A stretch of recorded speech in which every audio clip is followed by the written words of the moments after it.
আমার বাবাকে এতদিন ফোঁটা দেওয়ার কেউ ছিল না। আজ আমার মেয়ে দাদাকে ফোঁটা দেবে বলে সব কি সুন্দর সাজিয়ে নিয়ে বসেছে দেখো। আসলে ওর তো 5 বছর হয়নি, তাই আমরা ফোঁটার কিছু রাখিনি, শুধু ও দাদাকে মিষ্টি খাইয়েছে আর দাদার থেকে আশীর্বাদ নিয়েছে। এটা দেখে কি যে ভালো লাগছে কি বলবো। বাবা খুব খুশি হয়েছে আজকে, তাই তোমাদের সাথে এর কিছু মুহূর্ত শেয়ার করলাম।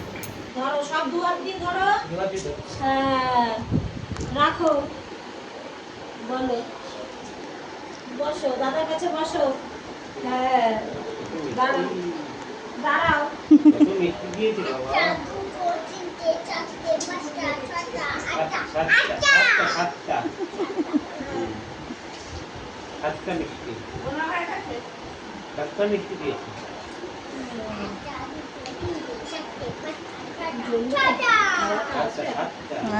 দেখ দেখ, হ্যাঁ একটু বন্ধ কর, একটু বন্ধ কর।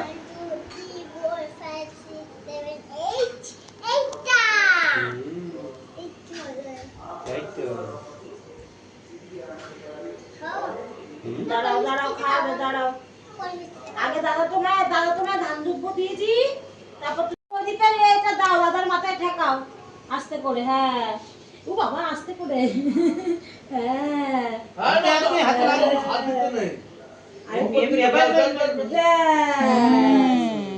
এবার দাদা তোমাকে ধান দুব্ব দি।